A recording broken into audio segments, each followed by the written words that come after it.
রাধে রাধে, আশা করি তোমরা সবাই ভালো আছো। তো আমি নিয়ে এসেছি তারাপীঠের আমাদের পার্ট 2 নিয়ে।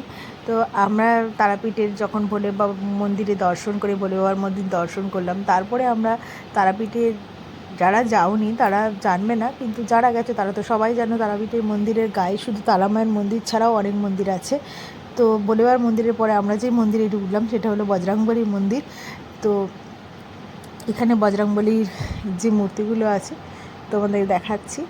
তো বজরংবলীকে আমরা পুজো দিয়ে তারপর আমরা বজরংবলীর মন্দির থেকে যেগুলো বেরালাম সেখানে আমরা গেলাম নারায়ণের, নারায়ণ আর রয়েছে এখানে শীতলা মা ষষ্ঠী মা মন্দির। তো সেখানে আমরা পুজো দিলাম। এখানে নারায়ণের মূর্তি দেখা যাচ্ছে।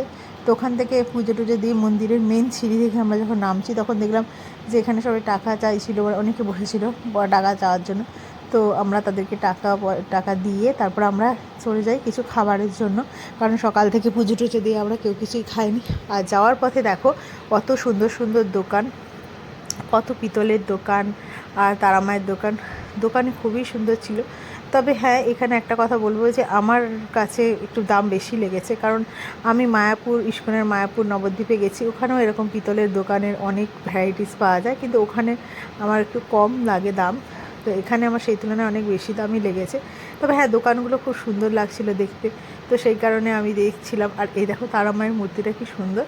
তো সব জায়গায় তারা মায়ের বিভিন্ন টাইপের মূর্তি, বিভিন্ন টাইপের দোকান দেখা যাচ্ছিলো। তো এখান থেকে আমরা খেতে যাই, তারপর আমরা যাই তারাপীঠের শ্মশানের দিকে। তো সবাই জানো তারাপীঠের মহাশ্মশানের গল্প, তবে এখন আর সেই রকম নেই।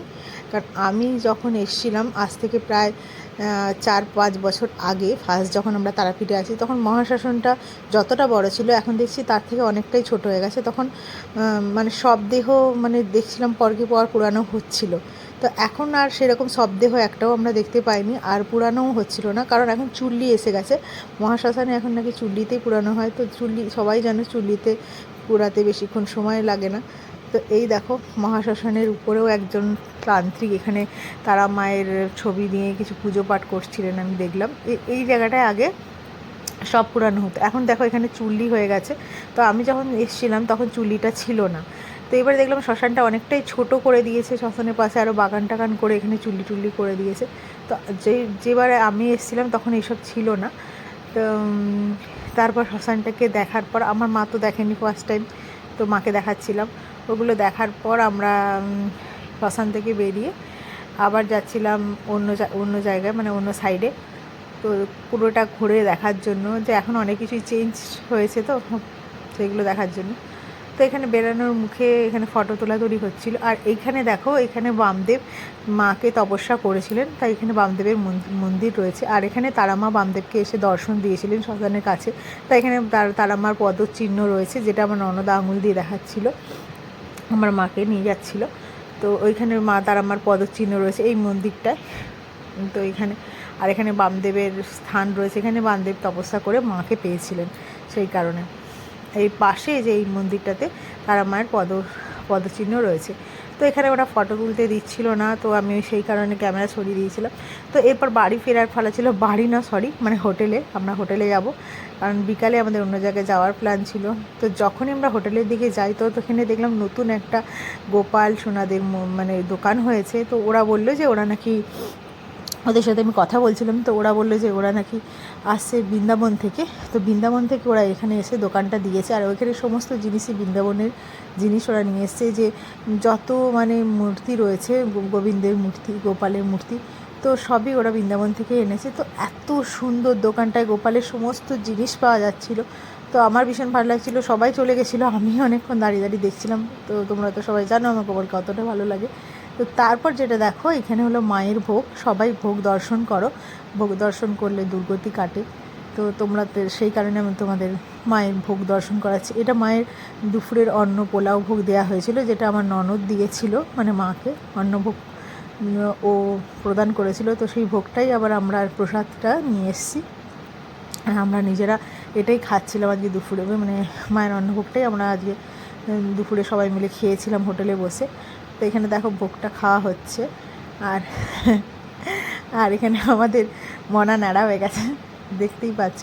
তো এরপর আমরা যাচ্ছি হলো বিকালবেলা একটুখানি আশেপাশে কিছু মন্দির, ইস্কন মন্দির আর গোবিন্দের অনেক মন্দির আছে, সেইটার জন্য আমরা টোটো বুক করেছিলাম। তো টোটোটা বিকালে এসে গেছিলো, তো বিকালে ওই জন্য আমরা সব রেডি ফেডি হয়ে আবার একটু বিশ্রাম টিশ্রাম নিয়ে ওখান থেকে আমরা যাচ্ছি ওই মন্দিরগুলো দেখতে। তো গতবার যখন আমরা এসেছিলাম তখন এইগুলো আমরা ঘুরিনি, এবারে ভাবলাম যে ঘুরি। তো প্রথমেই যখন আমরা যেখানে এলাম সেখানে দেখলাম যে এখানে একটা গোবিন্দের মন্দির রয়েছে, যেটা জগন্নাথ মন্দির। তো এখানে না জানো তো বেশি করে ভিডিও বা ফটো আমি নিতে পারিনি। তার কারণটা হচ্ছে যে এখানে অ্যালাউ ছিল না, সব জায়গায় লেখা ছিল ক্যামেরা অ্যালাউ নেই। তো এই কারণে এখানে অনেকে দেখো ফরেনাররা এসেছিলো, এখানে দেখতে পাচ্ছ আমার ক্যামেরাতে যে ফরেনাররা ঢুকছে। তো অনেক দেখছিলাম ফরেনাররা এসেছিলো, তো ওরা তো আমাদের থেকেও বেশি গোবিন্দ ভক্ত, মানে দেখেছো তোমরা। আর এই দেখো জগন্নাথ মন্দিরটা ভিতরটা এতটা সুন্দর ছিল যেটা ক্যামেরা করা পসিবল ছিল না, সেই কারণে করিনি। আর এইখানে যেখানে আমরা নামলাম এটা হলো ইস্কন মন্দির। তো আমরা সবাই জানি মায়াপুরের ইস্কনের বিভিন্ন শাখা বিভিন্ন জায়গায় রয়েছে, এটা তারাপীঠের ইস্কন মন্দির, মানে মায়াপুরের ইস্কনেরই একটা শাখা। কিন্তু এটাও যথেষ্ট বড়, আমাদের খড়গপুরের ইস্কনটা এতটা বড় না। তো খুবই বড়, আর মন্দিরটাও ভীষণই সুন্দর আর ভীষণ পরিষ্কার পরিচ্ছন্ন, যেটা হয় সব ইস্কনে। সাইলেন্স, মানে সবাই মানে খুব চুপচাপ মন্দিরের ভিতরটা, যেই কারণে আমি ক্যামেরাও মন্দিরের ভিতরে ঢুকাইনি। মানে ওখানে বলেই লেখাই ছিল মন্দিরের গায়ে ফটো তোলা যাবে না, আর আমারও না ইচ্ছা করছিল না যে ভিডিওটা করার। যতটুকু করেছি বাইরেরটাই নিয়েছি, তারপর আমি বন্ধ করে দিয়েছিলাম। তো ঢুকতেই আমরা দেখলাম ইস্কনের যে এরকম বইয়ের স্টল ফলের দোকান হয়, সেরকম একটা বইয়ের স্টলের দোকান আছে। এখান থেকে আমার ছেলে একটা গল্পের বইও নিয়েছে। যদিও বেশিরভাগই গোপালের গল্পগুলো ওর সবই জানা, বাচ্চাদের সমস্ত, কিন্তু ও যেটা নিয়েছিল সেটা ছিল দামোদরের একটা স্টোরি, যেটা ও অলরেডি জানে, তবুও নেওয়ার জন্য জিদ করেছিল বলে আমি কিনে দিয়েছিলাম।